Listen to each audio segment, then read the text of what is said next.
Javier Milei iniciou seu mandato realizando profundas reformas a fim de resolver os problemas econômicos que castigam a Argentina. Mas será que o presidente libertário não quer, no fim das contas, apenas aumentar seu próprio poder?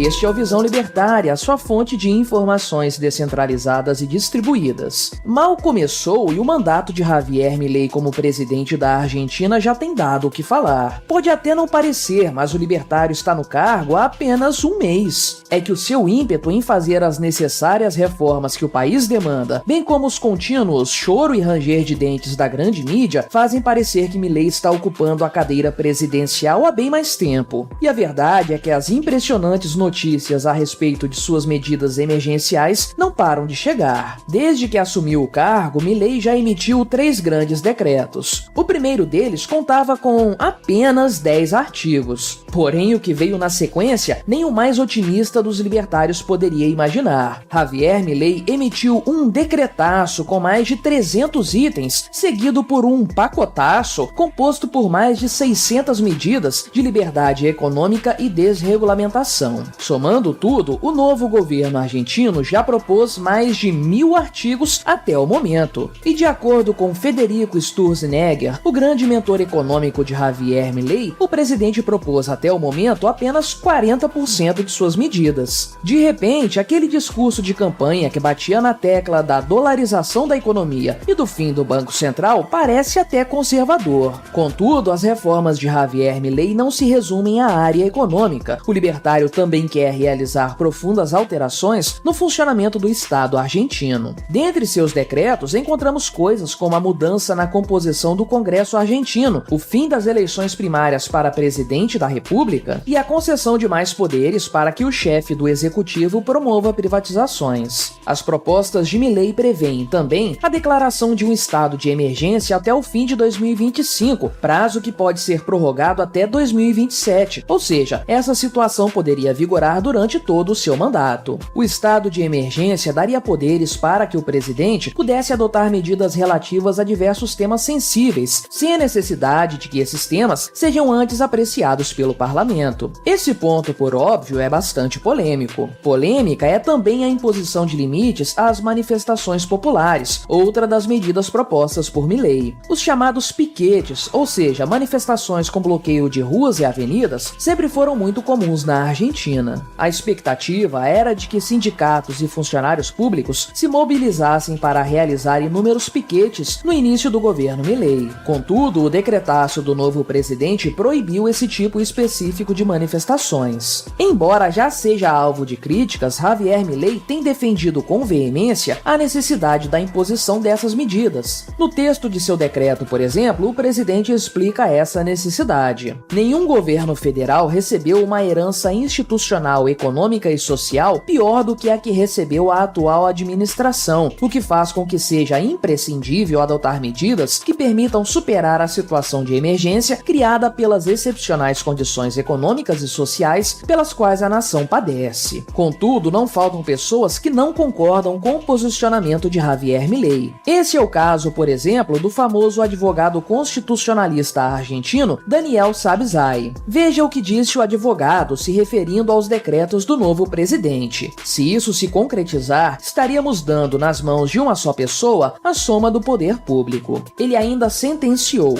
o Congresso seria apenas um desenho, não existiria. É como se nós o fechássemos. Já outros criticam uma declaração feita por Milei que foi vista por muitos como uma ameaça, a da convocação de um plebiscito caso o Congresso não aprove seus decretos. De acordo com esses críticos, isso seria uma forma ditatorial de governar o país. Veja, portanto, que maravilha que é a democracia. A vontade do povo é uma bosta tão grande que consultar o populacho é visto como um perigo às instituições. Tem como esse sistema dar certo? Enfim, o que não faltam são especialistas para afirmar o que o establishment quer ouvir. Certamente, há muitos especialistas em diversas áreas importantes que discordam dessas opiniões mainstream, mas eles, sem dúvidas, não terão espaço na grande mídia. Contudo, ainda assim podemos levar esses questionamentos adiante para analisar toda a questão de uma forma fria, como sempre gostamos de fazer aqui. Afinal de contas, você aceitaria que num cenário de desastre econômico, com inflação galopante, déficit fiscal insustentável e moeda desvalorizada, um presidente se tornasse um ditador para resolver todos esses problemas? Certamente muitos responderão que sim, assim como muitos acreditam que a ditadura de Augusto Pinochet foi positiva para o Chile, tendo transformado o país na nação mais desenvolvida da América Latina. Contudo, será que realmente vale a pena pagar esse preço? Bem, esse é um debate que pode render bons argumentos. A verdade, porém, é que a Argentina definitivamente não está caminhando para uma ditadura. Até porque, até o momento, tudo está sendo feito dentro dos conformes constitucionais. Na verdade, parece mesmo que Milei está adotando a estratégia de saturar a sua oposição, enviando um calhamaço de medidas para serem discutidas. A ideia é pedir 10 para conseguir 5, ou nesse caso específico, pedir 1.000 para conseguir 500. Na prática, trata-se de uma estratégia totalmente válida e republicana. Além disso, é importante frisar que a máquina estatal já reagiu a esse corpo estranho chamado Javier Milei. Veja que nos últimos dias, a Justiça Argentina suspendeu alguns dos decretos emitidos pelo presidente e que se referem a reformas trabalhistas. Não vimos até o momento o posicionamento de tanques de guerra nas ruas, em resposta a esse ataque sofrido pelo presidente libertário. Da mesma forma, é importante frisar que Javier Milei não proibiu a realização de manifestações, conforme a mídia tem dado a entender, tanto que elas continuam acontecendo sem grandes problemas. O presidente apenas proibiu aquelas manifestações que poderiam interromper vias públicas, justamente pelo potencial que essa ação tem de prejudicar o abastecimento das cidades e, por consequência, piorar o cenário econômico no país. Nos decretos subsequentes, o governo endureceu as penas para quem motivasse protestos que resultassem no impedimento da circulação do transporte público. Mas, de forma geral, o direito à manifestação continua lá, sem maiores entraves. Contudo, e de forma geral, é preciso questionar: de quem é a culpa dessa crise no fim das contas? E bem, não há dúvidas quanto a isso. A culpa é dos governos anteriores, especialmente aqueles ligados ao kirchnerismo. Milei deixou essa situação bem clara para todos. O governo de Alberto Fernandes expandiu a base monetária do país em nada menos que 20% do PIB nos últimos 4 anos, legando para o atual governo uma inflação diária de 1,2%. Apenas medidas sérias, drásticas e rápidas podem resolver esse problema. Mas como fazer isso numa república democrática? A verdade é que as repúblicas não foram concebidas para fornecer soluções rápidas para problemas graves. Elas foram pensadas como grandes transatlânticos que precisam de muito tempo para serem manobrados e mudar de direção. Agora, como agir nesse caso se um iceberg surgir no horizonte? No caso da Argentina, sucessivos motoristas do transatlântico, ou seja, os presidentes, viram um iceberg se aproximando, mas escolheram seguir em frente. A tragédia, portanto, parece inevitável. O acidente vai acontecer e o Titanic vai para o fundo do mar. O iceberg que coloca em risco a sobrevivência da Argentina está logo ali, pronto para destruir o que resta do país. O que fazer então? Bem, o fato é que Milei depende do apoio das demais instituições para manobrar o navio argentino o mais rápido possível. O presidente tem em seu favor sua alta popularidade, o péssimo resultado do governo anterior e, especialmente, o fato de estar tomando medidas rápidas. Muitas delas, inclusive, representam um corte na carne do próprio Estado, o que é sempre positivo. Essa soma de fatores pode até mesmo convencer o Congresso argentino. Porém, se isso vai ser suficiente ou não, só o tempo dirá. Perceba, portanto, o grande problema que é o socialismo. Essa tragédia é tão grande que sua solução soa como ditatorial. É por isso que quem preza por sua própria liberdade deveria lutar desde cedo contra o socialismo, antes que seja tarde demais. Conforme o tempo vai passando, os problemas se aprofundam e sua solução acaba se tornando cada vez mais drástica. Nesse caso, o mal se corta pela raiz. Extirpar a árvore depois de crescida dá muito trabalho e é muito mais traumático. E é exatamente o que vemos acontecer hoje na Argentina. Talvez, de fato, o destino de quem não luta por sua liberdade seja padecer nas mãos de um ditador. Um terrível, o ditador socialista, ou um menos pior, o que tenta resolver o problema da melhor forma possível. Obrigado por sua audiência. Este artigo foi revisado por Donda, escrito, narrado e produzido por mim, Quintessência. Escreva artigos você também, acesse visãolibertaria.com. Se você gostou deste vídeo, deixe o seu like e o compartilhe com seus amigos para difundir as ideias da liberdade. Se quiser ser notificado de outros vídeos, clique em se inscrever e depois no ícone da campainha. Até a próxima!